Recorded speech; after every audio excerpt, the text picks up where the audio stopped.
The first person that ever gave me any really useful um, information about fibromyalgia was not a medical professional. It was my counselor, my therapist.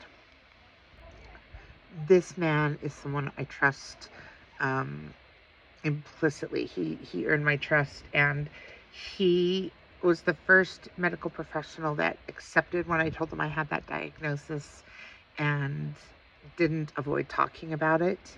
And he shared with me some really incredible bits of information. Medical science is coming around, but he told me years and years ago that fibromyalgia is caused by your body getting stuck in fight or flight syndrome. And that goes hand in hand with childhood trauma, which is what I experienced. And so he explained it exactly how medical professionals are starting to explain it. But he also explained to me that that fight or flight that I deal with, that my body is still trying to recover from, comes from being abused as a child. My worst fibromyalgia symptom for the last couple years has been a pain in my side, which my massage therapist kind of has traced back to some spots of just major inflammation in between my ribs.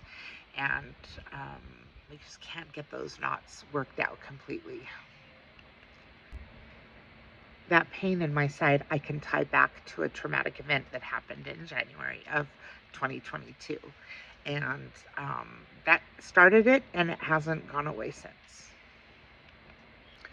When you experience trauma as a child, it programs your brain to be on the defense at all times. As a child, you don't have much power in your life, and so most children aren't really operating on the offense. They're all responding in defense to the stimulus that's harming them.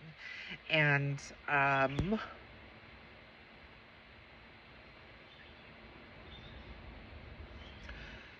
yeah, trauma lives in our bodies, and if we don't get it out, it just stays in there. So I'm working on getting it out. Um, but I'm also working on the things I can do to avoid further trauma, which is some of that deep healing we've talked about before, some of that radical self acceptance and self um, accountability, where we hold ourselves accountable to change the patterns in our brain and to heal from the traumas that we experience. Interestingly enough, my therapist also told me that he had read studies about people that have healed their fibromyalgia symptoms by um, through deep spiritual healing that could come by using ayahuasca, which is a hallucinogenic substance. I think it's found in the Amazon. It's uh, it's a tree. It's a plant medicine, and it causes hallucinations. And people claim they meet God on it. And apparently, there have been some people that have had such intense deep healing while working with that plant medicine that their fibromyalgia pain has resolved. So you never know.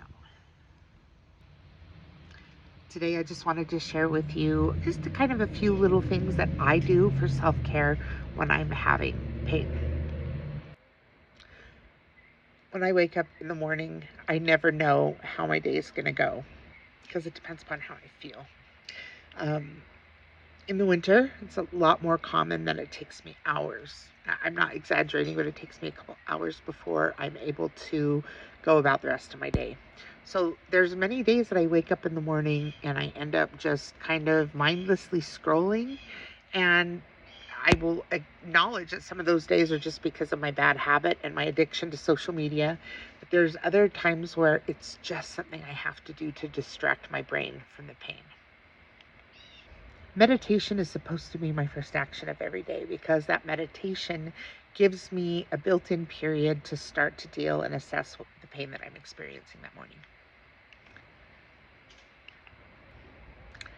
I've been a pothead my whole life, but in the last few years, I've redefined my relationship with marijuana. And one of those reasons was because I found relief and healing that comes from using it medicinally as well as recreationally.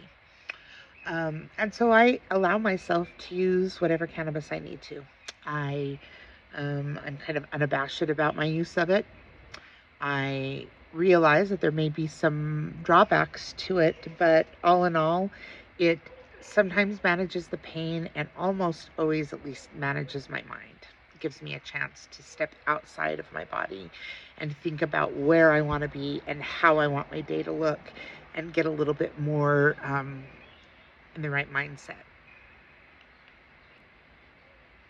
For me, probably the most important thing to keep me going is to have plans. I I'm of the mindset, and where I'm at with my pain right now is such that if I'm going to be in pain, I would rather choose to be in pain doing something enjoyable than choosing to be in pain sitting in my recliner and hurting in multiple places and letting the dark in my brain start to take hold. Tea has become a really good ally for my fibromyalgia. There's a couple components of it. There's herbs that I use in the tea that reduce inflammation, which absolutely makes a difference. But part of the beauty of tea for me is that for whatever reason, tea has always been more of a ritual and a soothing, peaceful experience that I give to myself. Whereas my coffee habit is usually about getting my brain waking up and moving in action. So the ritual involved with self-care and paying attention to my own body is a huge help to how I feel. Another tactic I use is just to try to have um, things in place so that I can get to comfort as quick as I need to. There's some days where I just want to cry, ow, ow, ow, all day. And on those days, I don't really want to be in public. I don't necessarily want to be around somebody bitching about that all day. Um, but there's also times where the thought of like going to somebody's house and being stuck there for 8 hours is a little much and a little overwhelming for me. So I I drive myself to a lot of places, or I plan to arrive somewhere, make doctor's appointments, things like that at times that are most realistic for me to be able to have that, to meet that obligation, and as well as to give my body a chance in the morning to heat up, as I say. I think learning to love myself has been an enormous benefit for dealing with chronic pain because I know I don't deserve it. And I know that um, this isn't some sort of karmic retribution for some awful thing I've done in my life.